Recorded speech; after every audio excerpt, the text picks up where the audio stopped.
இன்னைக்கு ஐயனார் துணை சீரியல்ல நிலாவும் சோழனும் வண்டியில வந்துட்டுருப்பாங்க. அப்போ சோழன் வந்து கேட்பான், "ஏன் நிலா, நாளைக்கு வந்து நீ கண்டிப்பா டிவோர்ஸ் குடுத்துருவியா? நீ குடுக்க மாட்ட தானே?" அப்படி "நீ நாளைக்கு வந்து டிவோர்ஸ்லாம் குடுக்காத எனக்கு. அப்பதான் நம்ம நாளையிலருந்து வந்து ஃப்ரெஷ்ஷா ஒரு லைஃப்ப ஸ்டார்ட் பண்ணலாம். நம்ம இவ்வளோ நாள் வாழ்ந்த வாழ்க்கை என்ன வாழ்க்கைன்னே தெரியல. நீ ஒரு பக்கம், நான் ஒரு பக்கம்னு இருந்தோம். இனிமே வந்து அவங்க கோர்ட்ல கேட்பாங்க, "நாளைக்கு உனக்கு சோழன் கூட வாழ இஷ்டமா?" அப்படின்னு. நீ வந்து எனக்கு சோழன் கூட தான் வாழ இஷ்டம் அப்படின்னு சொல்லிரு. அதுக்கப்புறம் அவங்க கொஞ்சம் கோவப்படுவாங்க. ஆனா நம்ம வாழ்ந்து தொலைஞ்சு போங்க அப்படின்னு சொல்லிருவாங்க. அப்படியே வந்துருவோம் அப்படின்னு சொன்ன உடனே அவ சொல்லுவா, "ஓ! சார் கூட நம்ம வந்து வாழ்ந்து தொலைஞ்சிரணும். அப்படியா?" அப்படின்னு சொல்லிட்டு அவ அப்படியே அமைதியா இருப்பா. நாளைக்கு அதுக்கப்புறம் டிவோர்ஸ் நான் குடுத்துட்டா என்ன பண்ணுவீங்க? அப்படின்னு சொல்லி அவ கேட்பா. அதுக்கு அவன் சொல்லுவான், "அப்படிலாம் சொல்லாத கெனிலா. நான் இப்ப தான் கொஞ்சம் ஹேப்பியா இருக்கேன். நீ அதையும் வந்து தொலைச்சிருவ போல இருக்கு." அப்படின்னு சொல்லிட்டு சொல்லுவான். "நீலாம் என் லைஃப்ல இல்லன்னு சொல்லி சொன்னா எனக்கு அவ்வளதான். அதுக்கப்புறம் என் லைஃபே வந்து ரொம்ப கஷ்டமாயிரும்." அப்படின்னு சொல்லிட்டு இருப்பான். அப்ப அவ அமைதியா இருப்பா. இவன் அப்படியே பார்ப்பான். அவ ஒண்ணும் சொல்ல மாட்டா. உடனே சரின்னு சொல்லிட்டு வண்டிய வந்து வீட்டுக்கு விட்டுருவான். வீட்டுக்கு போகும்போது நிலா வந்து அவங்க அண்ணன்கிட்ட சொல்லுவா, "சரிண்ணே நான் வந்து ஃப்ரெஷ் அப் ஆயிட்டு வரேன்." அப்படின்னு சொல்லிட்டு அவ பெட்ரூம்குள்ள போயிருவா. இவன் வந்து அவங்க கிட்ட அப்படி சோகமா உட்காந்துருப்பான் வீட்ல.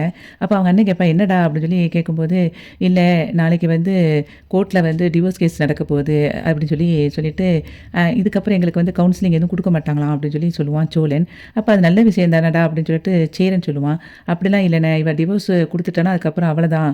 அதோட கேஸ் வந்து முடிஞ்சது." அப்படின்னு சொல்லும்போது, "அதெல்லாம் ஒண்ணும் நடக்காதுடா. நீ ஏன் கவலைப்படுற?" அப்படின்னு சொல்லும்போது, "இல்லண்ணே ரொம்ப பயமா இருக்கு.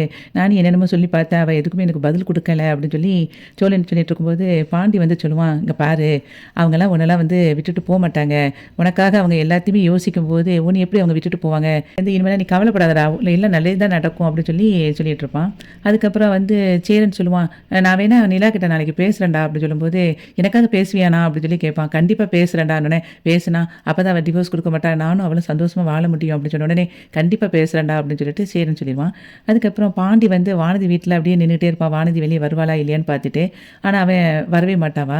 அதுக்கப்புறம் வண்டிய எடுத்துட்டு அங்க போவான், இங்க போவான். அப்படி ரொம்ப நேரம் வெயிட் பண்ணி பார்த்து, அதுக்கப்புறம் மனசுக்குள்ள நினைப்பான், "என்னடா இது, அவ வெளியவே வரமாட்டேங்காளே." அப்படின்னு சொல்லிட்டு திரும்ப வந்து அப்படியே நேரா வீட்டுக்கு வந்துருவான். நிலா ரூம்ல இருந்துட்டு அப்படியே சோழனன் அவன் கூட பேசினது, பழகுனது எல்லாத்தையுமே வந்து அப்படியே யோசிச்சுக்கிட்டே இருப்பா. அதுக்கப்புறம் அவ மனசுல வந்து அவன் மேல ஒரு லவ் வந்து வந்துரும். அதே மாதிரி அதுக்கப்புறம் பாண்டி அங்கேருந்து வந்துட்டுருப்பான். பாண்டி வரும்போது நேரா அவங்க அப்பா அவங்க வண்டிய வந்து கொண்டுட்டு வந்திருப்பாரு. இடிக்கிற மாரி வரும்போது அவன் சொல்லுவான், "வண்டி ஓரமா வர முடியாதா உங்களுக்கு எடுத்துட்டு?" அப்படின்னு சொல்லும்போது, "இது என் வண்டி. நான் எப்படினாலும் வருவேன். நீ ஒதுங்கி போ வேண்டியதானே." அப்படின்னு சொல்லிட்டு பாண்டிகிட்ட சண்டை போட்டுட்டுருப்பாரு. அதுக்கப்புறம் வந்த உடனே என்ன செய்வாரு, அவரோட வண்டியிலேயே உட்காந்துட்டு பாய விரிப்பாரு. அதுக்கப்புறம் குடிப்பாரு. அதுக்கப்புறம் படுக்க போவாரு. அப்போ வந்து இவன் சொல்லுவான், "பாண்டி, ஆமா எதுக்கு இப்ப இதுல போய் படுக்கிறீங்க? வண்டி வாங்குனாலும் வாங்குனீங்க, வண்டியிலேயே எல்லா விஷயத்தையும் பண்ணிக்கிட்டு இருக்கீங்க." அப்படிங்கும்போது, "ஆமாண்டா, இது என் வண்டி. நான் என்னனாலும் பண்ணுவேன். அத கேட்க நீ யாருடா?" அப்படின்னு சொல்லி அவரு கேட்பாரு. அப்போ வந்து இவன் சொல்லுவான், இப்ப வந்து நைட்டு வந்து கொசு கடிக்கும்ல, இந்த கொசு கடியில எதுக்கு இங்க வந்து உட்காந்து படுத்துட்டு இருக்கீங்க? உள்ள போய் படுக்கலாம்ல." அப்படின்னு சொல்லும்போது, "இங்க பாரு, நீ இந்த அக்கறையெல்லாம் என் மேல படவே படாத. எனக்கே எல்லாமே தெரியும். சரியா? இது என் வண்டி. என் கொசு கடிலாம் எனக்கு தெரியவே தெரியாது அந்த சமயத்துல. இப்ப பாரு, நீ படுக்கிற இடமே என் வீடு. போ." அப்படின்னு சொல்லி அவன வந்து சொல்லிருவான் பாண்டிய. பாண்டி உடனே சொல்லுவான், "என்னத்த சொன்னாலும் கேட்க போறதில்ல. என்னத்தையும் பண்ணிட்டு போங்க." அப்படின்னு சொல்லிட்டு அவன் பாட்டுக்கு உள்ள போயிருவான். அதுக்கப்புறம் சேரன் வந்து நிலா கிட்ட அப்படியே நின்னுட்டு அப்படியே பேசுறதுக்காக வெயிட் பண்ணிட்டு இருப்பான். அப்ப என்னென்ன சொல்ல போறீங்க? என்ன என்ட்ட ஏதோ சொல்ல வாரீங்க, ஆனா சொல்ல மாட்டேங்கிறீங்க அப்படின்னு சொல்லிட்டு நிலா வந்து சேரன்ட்ட கேட்பா. "இல்லப்பா, வந்து நீங்க நாளைக்கு டிவோர்ஸ் கண்டிப்பா குடுத்துருவியா?" அப்படின்னு சொல்லி கேட்பான். சோழன் வந்து, "நாளைக்கு நீ கோர்ட்டுக்கு போக போறீங்க. உங்க டிவோர்ஸ் கேஸ் வருதுன்னு சொன்னா, அவன் பார்க்கறதுக்கு வந்து பயப்படாத மாரி இருப்பான்ப்பா. யார்கிட்டயும் நம்ம வந்து வெளிய காட்டிக்க கூடாது அப்படின்னு நினைப்பான். ஆனா உள்ளுக்குள்ள ரொம்ப பயந்துகிட்டு இருக்கான். சோழன் வந்து ரொம்ப நல்லவன்ப்பா. ஆனா வந்து கொஞ்சம் பொய் தான் சொல்லிக்கிட்டே இருக்கிறான். மத்தபடி உன் கூட வந்து சேர்ந்து வாழணும்னு தான் ஆசைப்படுறான். நீங்க இப்ப 2 பேருமே நல்லா புரிஞ்சுக்கிட்டீங்கல்ல. எனக்கு வந்து என் மனசுல நீங்க 2 பேரும் டிவோர்ஸ் பண்ணக்கூடாதுன்னு தோணுதுப்பா." அப்படின்னு சொல்லிட்டு நெறைய பேசிக்கிட்டே போவான். அப்போ வந்து நிலா சொல்லுவா, "அண்ணே, நீங்க இந்த அளவுக்கு என்ட்ட சொல்லணும்னு அவசியம் இல்ல. எனக்கே சோழன பத்தி தெரியும். நான் வந்து சோழன வந்து டிவோர்ஸ் பண்ற ஐடியாலாம் இல்ல." அப்படின்னு சொன்ன உடனே வந்து சேரன் வந்து ரொம்ப அப்படியே ஹேப்பியா ஃபீல் பண்ணுவான். நிலா வந்து சொல்லுவா சேரன் கிட்ட, "இங்க பாருங்கண்ணே, நான் வந்து டிவோர்ஸ் குடுத்ததே வந்து இது தேவையில்லாம எதிர்பாராம ஒரு நடந்த கல்யாணம். அந்த வாழ்க்கை வாழணும்னு நினைக்கல. அதுக்காக தான் குடுத்தேன். சோழன் கிட்ட இப்போ கொஞ்ச நாளாவே வந்து நான் வாழணும்னு முடிவு பண்ணிட்டேன். நீங்க அத நினைச்சு கவலைப்படாதீங்க." அப்படி சொன்ன உடனே, "நிஜமாவாப்பா சொல்ற? எனக்கு கேட்கவே சந்தோஷமா இருக்கு." அப்படின்னு சொல்லும்போது, "இப்ப உங்களுக்கு சந்தோஷம் தானே?" அப்படின்னு சொல்லிட்டு அவ கிளம்பி போயிருவா. இவன் வந்து அப்படியே போய் சாமிகிட்ட வந்து கும்பிடுவான் சேரன். அதுக்கப்புறம் நிலாவும் சோழனும் அப்படியே போய்க்கிட்டே இருப்பாங்க வண்டியில. அப்ப சோழன் வந்து கார்ல அப்படியே அமைதியா இருப்பான். "என்ன நீங்க வளவளன்னு பேச பேசுகிற ஆளு, இன்னைக்கு ரொம்ப அமைதியா வந்துகிட்டே இருக்கீங்க அப்படிங்கும்போது, "நீ தெரியாத மாரி கேட்காத. இன்னைக்கு வந்து கோர்ட்ல கேஸ் நடக்குது. நீ என்ன பதில் சொல்ல போறியோன்னு எனக்கு பயமா இருக்கு" அப்படின்னு சொல்லும்போது, "ஏன் பயப்படுற அளவுக்கு சார் என்ன ரொம்ப பெரிய பொய் சொல்லியிருக்கீங்களா?" அப்படின்னோனே, "அப்படிலாம் இல்ல. நான் ஏற்கனவே உன்கிட்ட நான் தான் சொல்லிட்டேன்ல. போலீஸ் ஸ்டேஷன்ல வச்சு ஆதார் கார்டு கேட்கும்போது நான் அத குடுக்கல. அந்த தப்பு மறைச்சுட்டேன். அதுக்கப்புறம் வந்து நீ ஹாஸ்டல் தேடும்போதும் உனக்கு வந்து ஆதார் கார்டு வந்து கேட்டாங்க. அப்பவும் நான் கையில வச்சுட்டு குடுக்கல. இந்த மாதிரி தான் உனக்கு வந்து நான் தப்பு பண்ணிட்டேன். நான் தான் உனக்கு அதுக்கு மன்னிப்பு கேட்டுட்டேன்ல. மத்தபடி நான் ரொம்ப நல்லவ நிலா" அப்படின்னு சொல்லிட்டு இருப்பான். இப்ப அவ வந்து அத கண்டுக்காம பெசாட்டுல அப்படியே சிரிச்சுட்டு அப்படியே இருப்பா. நிலா வந்து சொல்லுவா, "வேற எதுவும் பொய் சொல்லியிருக்கீங்களா? இது மட்டும் தானா?" அப்படிங்கும்போது, "இல்ல நிலா, நான் கண்டிப்பா வேற எந்த பொய்யும் சொல்லல" அப்படின்னு சொல்லிட்டு அவன் சொல்லிருவான். அதுக்கப்புறம் வானதி வந்து வீட்ல அப்படியே பெட்ரூம்ல அப்படியே சோகமா உட்காந்துட்டு இருப்பா. அந்த சமயத்துல வானதியோட அம்மாவுக்கு வந்து அவங்க மாமா கால் பண்ணுவாரு. "ஏம்மா, நான் அவங்ககிட்ட ஏற்கனவே ஒரு சம்மந்தத்த பத்தி பேசினேன்ல, அவங்க வீட்ல இருந்து இன்னைக்கு பொண்ணு பார்க்க 5 மணிக்கு வாரேன்னு சொல்லியிருக்காங்க. வர சொல்லட்டுமா?" அப்படின்னு சொல்லி கேட்பா. அப்போ, "ஒரு நிமிஷம் இருங்கண்ணே, நான் அவங்க வீட்ல பேசிட்டு சொல்றேன்" அப்படின்னு சொல்லிட்டு லைன்லயே வச்சுட்டு அவங்க அம்மா அவங்க அப்பாட்ட சொல்லுவா. உடனே "உடனே வந்தா எப்படிடி?" அப்படிங்கும்போது, உடனே அவங்க அம்மா வந்து சொல்லுவா, "யோவ்! நம்ம பொண்ணோட லட்சணம் எல்லாம் தெரிஞ்சுக்கிட்டு, இப்ப இந்த மாப்பிள்ளை கிடைச்சிருக்கு. இத வந்து வேண்டான்னு சொல்றியா?" அப்படி சொல்லிட்டு சொன்ன உடனே அவங்க அப்பா, "சரி வர சொல்லுனோனே" அவங்க அம்மாவும் அவங்க மாமா கிட்ட, "சரி வர சொல்லுண்ணே" அப்படி சொல்லிருவான். அப்போ வந்து அவன் அண்ணன் சொல்லுவான், "முதல்ல உங்க பொண்ண இப்படி இப்ப சம்மந்த வீட்லருந்து இன்னைக்கு வாராங்கங்கிறத அவள கூப்பிட்டு சொல்லுங்க" அப்படி சொல்லி சொல்லுவான். உடனே அவங்க அம்மா வந்து, "ஏன் வானதி இங்க வாடி" அப்படி சொல்லி கூப்பிடுவா. என்னன்னு சொல்லி கேட்பா. அப்போ வந்து அதுக்கு அவங்க அம்மா சொல்லுவா, "இன்னைக்கு நம்ம ஏற்கனவே ஒரு மாப்பிள்ளை வீட்லருந்து உனக்கு பார்க்க ரெடி பண்ணியிருந்தோம்ல, அவங்க வீட்லருந்து இன்னைக்கு ஈவினிங் 5 மணிக்கு வாராங்களாம்" அப்படி சொல்லும்போது, "இப்போ 5 மணிக்கா?" அப்படின்னோனே, அவங்க அப்பா வந்து சொல்லுவாரு, "ஏம்மா, நீ தானம்மா எனக்கு அடுத்த மாசமே கல்யாணம் வேணும் அப்படி சொல்லி சொன்ன.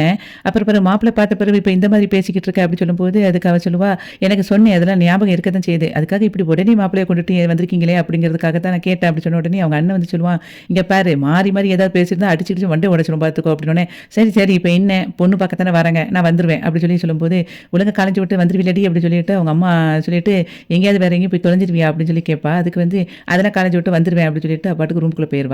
அப்போ வந்து அவங்க அண்ணன் வந்து சொல்லுவான், "அதெல்லாம் கலைஞ்சு விட்டு வந்துருவா" அப்படின்னு சொல்லிட்டு அவங்க அம்மாட்ட சொல்லிட்டு இருப்பான். இப்ப ரூமுக்குள்ள உட்காந்துட்டு வானதி யோசிப்பா, "ஐய்யயோ! இப்படி என்ன உடனே வந்து பொண்ணு பார்க்க வந்து வர சொல்லிட்டாங்க.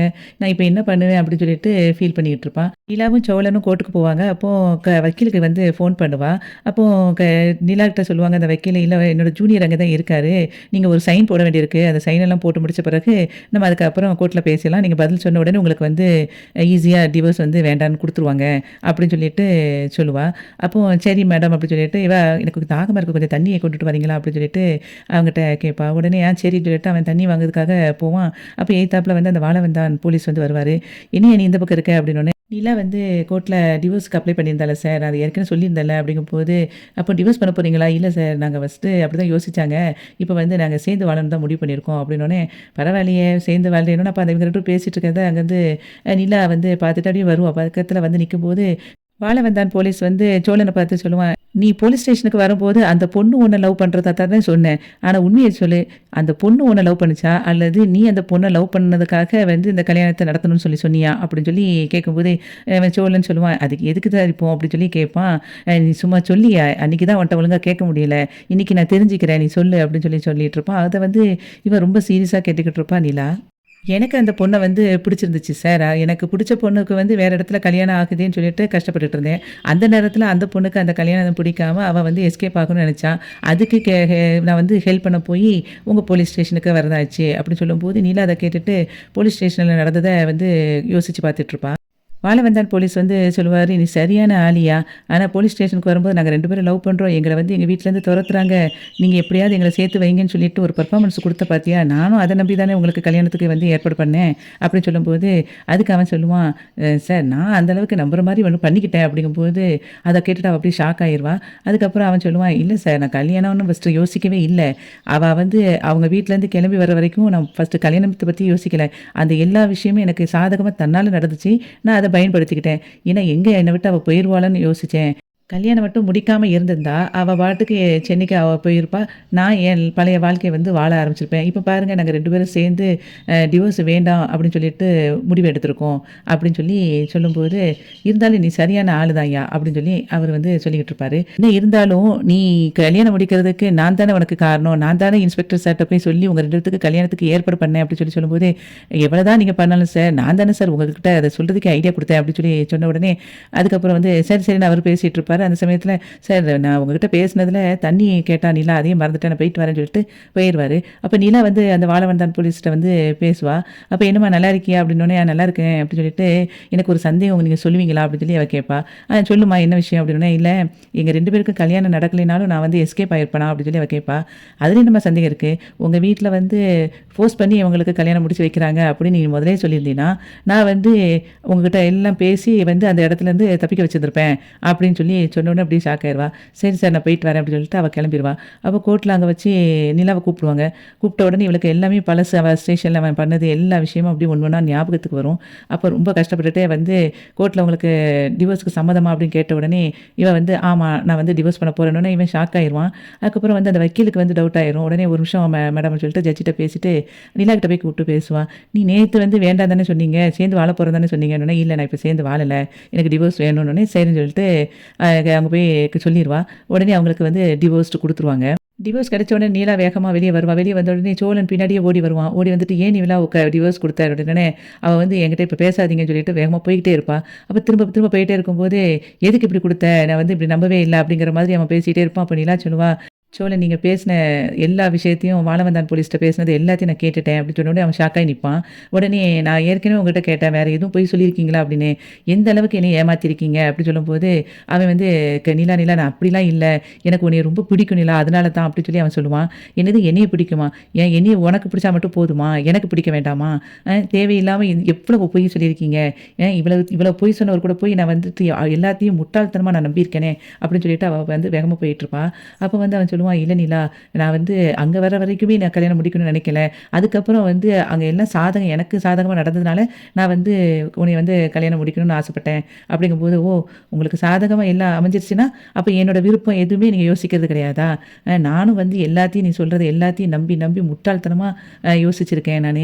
நிலா வந்து சோழன் கிட்ட சொல்லுவா அன்றைக்கி போலீஸ் ஸ்டேஷனில் வச்சு என்ன சொன்னீங்க, நம்ம 2 பேரும் கல்யாணம் முடிச்சா தான் இதுலேருந்து எஸ்கேப் ஆக முடியும் அப்படின்னு சொல்லி சொன்னீங்க, ஆனால் அது மட்டுமா உண்மை, ஆனால் நான் வந்து நம்ம 2 பேரும் லவ் பண்ணியிருக்கோம் அப்படிங்கிறதெல்லாம் சொல்லியிருக்கீங்க, நம்ம 2 பேரும் லவ் பண்ணுமா அப்படின்னு சொல்லி அவன் கேட்பா. அதுக்கு அவன் சொல்லுவான் எனக்கு உன்னை ரொம்ப பிடிச்சிருக்கு நிலா, உங்களுக்கு மட்டும் பிடிச்சா போதுமா, திரும்ப திரும்ப அதையே சொல்லிக்கிட்டு இருக்கீங்களேன்னு பயங்கரமாக டென்ஷன் ஆவா. அதுக்கப்புறம் சொல்லுவா எங்கள் வீட்டில் இருந்து நான் எஸ்கேப் ஆகணுங்கிறது மட்டும்தான் உண்மை, அதுக்கப்புறம் அதை மட்டும் தான் நான் பிளான் பண்ணது, மீது எல்லாம் வந்து உங்களோட பிளானு உங்களோட ஸ்கிரிப்ட் எல்லாமே நீங்கள் பண்ணதான், அதை நம்பி நம்பி ஏன் வந்து போயிருக்கேன், அன்றைக்கி மட்டும் இந்த கல்யாணம் நடக்காமல் இருந்தால் நான் இங்கே வந்து இவ்வளோத்துக்கு நின்றுருக்க மாட்டேன், நான் எவ்வளோ கஷ்டத்தை நான் அனுபவிச்சிருக்கேன் அதெல்லாம் உங்களுக்கு கொஞ்சமாவது புரியுதா, நான் வந்து எங்கள் வீட்டில் உள்ளவங்ககிட்ட என் நிலைமையை கொஞ்சம் நாளைக்கு பிறகு எடுத்து சொல்லி நான் எங்கள் குடும்பத்தோடு சேர்ந்துருப்பேன், இப்போ என் குடும்பம் கூட என் கூட இல்லை அப்படின்னு சொல்லிட்டு ரொம்ப ஃபீல் பண்ணிக்கிட்டே இருப்பாள். நிலா வந்து அப்படியே போயிடுவா. அதுக்கப்புறம் வந்து சோழன் அப்படி ஒவ்வொருத்தருக்காக ஃபோன் பண்ணுவான். ஃபஸ்ட்டு சேரனுக்கு ஃபோன் பண்ணுவான். ஆனால் எனக்கு டிவோர்ஸ் கிடச்சிருச்சுன்னு அப்படின்னு, ஏன்டா அவன் நீயா டிவோர்ஸ்க்கு ஓகே சொன்னேன் அப்படிங்கும்போது இல்லை நிலா தான் கொடுத்தா அப்படின்னு சொல்லும்போது இல்லைடா அவள் கொடுக்க மாட்டேன் தானடா சொன்னா அப்படின்னு சொல்லிட்டு இருப்பான். சோழன் வந்து புலம்ப ஆரம்பிச்சிருவான், எனக்கு டிவோர்ஸ் கிடச்சிட்டுனா நிலா என்னை விட்டு போயிட்டா அப்படின்னு சொல்லி அவங்ககிட்ட புலம்பிகிட்டு இருப்பான். அதுக்கப்புறம் வந்து பாண்டிக்கும் ஃபோன் பண்ணுவான், பல்லவனுக்கு ஃபோன் பண்ணுவான், நடேசனுக்கும் ஃபோன் பண்ணி நடேசா எனக்கு வந்து டிவோர்ஸ் கிடச்சிருச்சு, என் நிலா என்னை விட்டு போயிட்டா, நீ எப்படி புலம்பிட்டு அப்படியே வந்து உட்காந்து அழ ஆரம்பிச்சிருவான் சோழன். அதுக்கப்புறம் வானதி வந்து அவன் பாண்டியோட கடைக்கு வருவான். கடைக்கு வரும்போது அங்கே கண்ணன் மட்டும் தான் இருப்பான். கண்ணன்கிட்ட வந்து கேட்பா எங்கே உங்கள் ஓனர் அப்படிங்கும்போது அவரே இல்லை, நீ என்ன இங்கே வரவே மாட்டேன்னு சொல்லிட்டு திரும்ப வந்திருக்கேன் அப்படிங்கும்போது அது எனக்கும் அவனுக்கும் உள்ள விஷயம், இப்போ அவனை எங்கே பாண்டி அப்படிங்கும்போது அவர் டூருக்கு ஃபேமிலியோட டூருக்கு போயிருக்கான் அப்படின்னு சொல்லி சொல்லுவான். உடனே டூரா அப்படின்னு ஆமாம் நீ ஏற்கனவே கோவத்துலலாம் வந்து நிறைய பேசிட்ட, சரி இன்னும் சந்தோஷமாக வந்து டூரை என்ஜாய் பண்ணுவோன்ட்டு போயிட்டாங்க அப்படின்னு சொல்லி சொல்லும்போது நீ போய் சொல்றியா உண்மையை சொல்றியா அப்படின்னு சொல்லி கேட்பான். உண்மையை தான் சொல்கிறேன், அவர் இப்போ ஹாப்பியாக வந்து ஃபேமிலியோட டூர் போயிட்டாரு அப்படின்னு சொல்லி சொன்ன உடனே அவன் வந்து கோவத்தில் திரும்பி போயிடுவா. உடனே இவன் வந்து கண்ணன் சிரிச்சுக்கிட்டே இருப்பான். பல்லவன் வந்து வீட்டில் உட்காந்துருப்பான். அப்போது அங்கேருந்து சேரன் வருவான். என்னடா உனக்கும் ஃபோன் பண்ணானா சோழன் அப்படின்னு கேட்பான். ஆமாண்ணே அண்ணன் ஃபோன் பண்ணிச்சு அப்படின்னு சொல்லி அவன் சொல்லுவான். அதுக்கப்புறம் பாண்டி அங்கேருந்து வருவான். எல்லாருமே லைனாக வீட்டுக்கு வந்த உடனே எங்கே இப்போ சோழனை காணும் அப்படின்னு சொல்லிட்டு இருக்கும்போதே அங்கேருந்து நிலா வருவா. நிலா ஆட்டோவில் அப்படியே வந்து இறங்குவா. அவள் ஒன்றுமே பேசாமல் அப்படி வீட்டுக்குள்ளே போவா. அங்கேருந்து பழையபடி பின்னாடியே அவன் சோழனும் வருவான். அந்த மாதிரி இன்றைக்கி ஐயனார் துணை சீரியல் வந்து முடிஞ்சது. வீடியோவுக்கு ஒரு லைக் கொடுத்து சேனலை சப்ஸ்கிரைப் பண்ணுங்கள். நன்றி.